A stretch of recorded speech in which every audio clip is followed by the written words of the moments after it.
Hey, good morning, guys. Welcome to another episode of Next Step Espresso, your daily shot of fitness. I am your host, as always, Johnny Landals from Next Step Nutrition, bringing you the podcast that helps you overcome the industry confusion and make change for good. Today, we're on episode 375. Now, the best exercise for weight loss is the one that you can stick to. Right? I've brought you in again, and I'm just hammering you with the truth, which is what I do, right? So if you don't like it, you can listen to another podcast that lies to you but doesn't get you any results. Be my guest, but no, please stay here and listen because I've got some more stuff for you. There isn't a best exercise for weight loss, right? So ignore all this about like what burns more calories and all that other bullshit, because you need to find the one that works for you.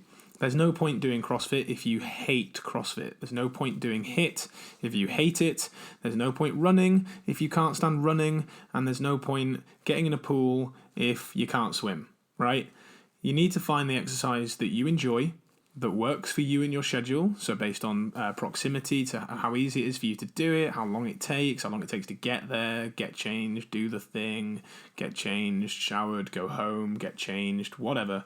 You need to think of all of these things and work backwards from what your schedule allows. If your schedule only allows you 20 to 30 minutes in total, then you need to be probably doing something at home, or at least from your home, as in going for a walk, jog, cycle, whatever, and taking that into account.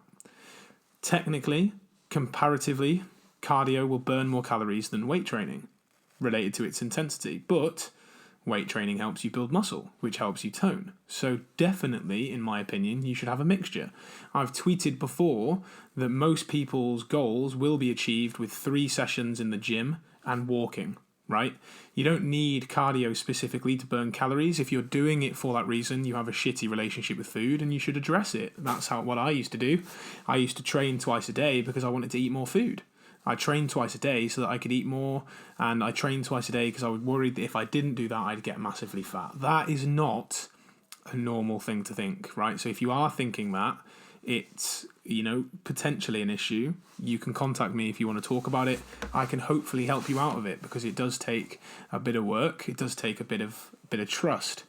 So walking is one of the best exercises in my opinion, because it's sustainable, doesn't really ramp up your hunger, it's low intense, you can do it for a long time and enjoy it, especially if it's out in nature, if it's with a podcast, or if it's with friends, and you're not going to get bored of it that easily. It's not going to hurt, right? The more intense the cardio, the more calories it will burn, yes, but the more it will hurt, and the harder it will be to sustain, right? The higher the intensity, the lower the sustainability, for one. So really you can't hold intensity that high for that long anyway.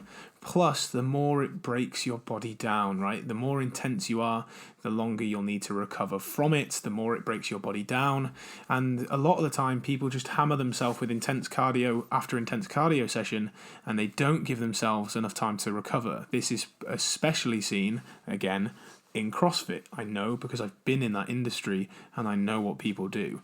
You hammer intensity after intensity after intensity, trying desperately to lose the fat that you so want to lose, but all you're doing is ramping up your hunger, eating loads of food, not recovering, and staying the same, or getting injured, or getting worse, or all of the above, right? It doesn't have to look this way. You need to train in relation to your goals. If you're trying to get good at endurance, you need to do endurance training. If you're trying to look good naked, I would argue weight training is going to give you a better bang for your buck. Plus walking or some low intensity cardio, you're going to be in a great place. Throw in a high intense session every now and then if you want to. If you're trying to get better at CrossFit, yes, you're going to have to do intensity at some stage. That doesn't mean you have to do it now.